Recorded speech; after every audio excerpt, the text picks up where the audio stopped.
sorry I don't look video presentable right now. It is because Thursdays are my longest days at school.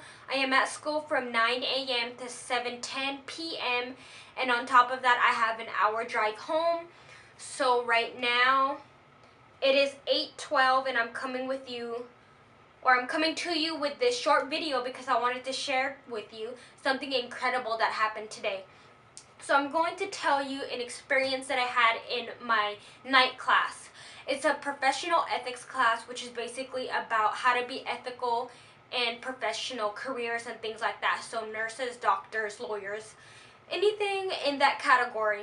So today I was so out of it. You know when you just have those days where your teacher is rambling, they're doing everything through PowerPoint, you're just trying to write everything down as fast as possible before they change the slide. I hear my teacher talking, but I'm really not processing or making any sense of anything that he is saying. I'm just trying to get by the class period and get home. I just wasn't into it. It's just one of those days.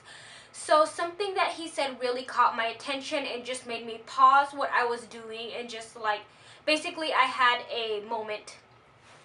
So he said, for example, just say that you had stage 4 lung cancer and you went to professional help from a doctor to get cured, and basically what they said is you're gonna die in a few months and basically there's no hope.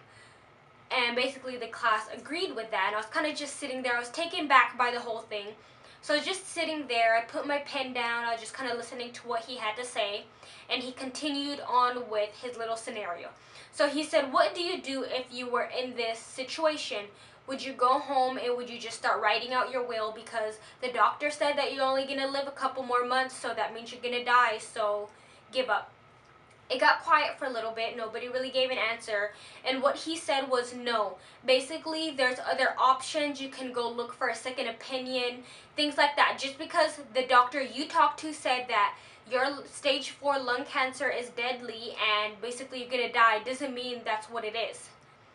And you're probably wondering what this means to me or why do you have to listen to this for that matter. But the reason is because my grandma just retired to the Philippines 3 years ago. She decided to stop going back and forth.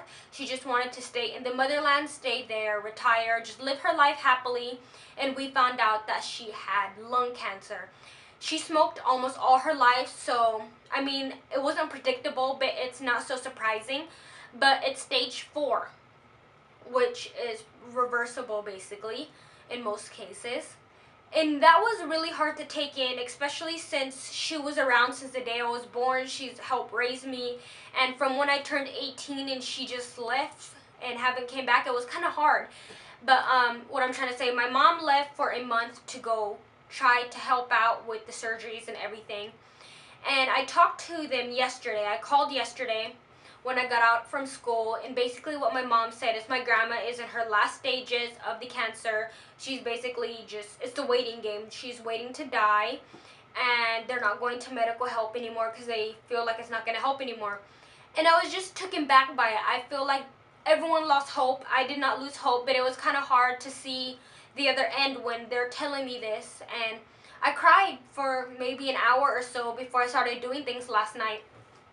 And for all of this to happen at school has just shown me to never give up and to never lose hope, that there's always an answer and God will always answer your prayers. I know some of you may not believe that, but I do. This situation that I had at school was too specific to be a coincidence. It was stage 4. My grandma has stage 4. It was the same cancer, the same situation basically, and I really felt like God was talking to me. And I called my mom on my break and I let her know what happened in class, and she was taken back by it because they were actually at a specialist for cancer because my grandma was having heart problems and breathing problems, and they're trying to get more answers and things figured out. And I kind of feel relieved now because I know that my prayers are answered, and I know that God is listening and that there is some type of hope. I know that this doesn't mean that my grandma will survive and that she'll make it through. It would be very fortunate. I'd be very happy if she did, but this is life and it is reality. But I do believe in miracles, so she is still in my prayers and I still have hope. I just wanted to share this, I wanted to share this with, I can't even talk because I'm so I don't know, I'm happy, I'm sad, but I'm like shocked. But I'm more relieved than anything. But I just wanted to share this with you guys because it's so incredible, and it just really changed my outlook on everything today. Like, my prayers were confirmed. Like, basically people pray and they pray and they pray and they don't get what they want. And basically it's not that you don't get what you want, it's that maybe it's not the way it was supposed to be, and your answer or your prayers were answered, it was just not the way you wanted it. But I feel like God was actually talking to me and he showed me the answer. And I told my mom to like not give up over there and keep fighting for my grandma, so that my grandma knows like we're all here for her. I'm completely on the other side of the world, but Mama, I love you so much, and I hope that you do make it through because I do want to see you again. So I don't want to get like all touchy and teary-eyed and stuff over this, but I did want to share with you guys my experience that happened today. And yeah, I hope that you guys had a good day or night, whatever it is when you're watching this. My day did not start off good, but it did end off really good. So thank you guys so much for taking the time to watch this, and I will see you guys later. Bye.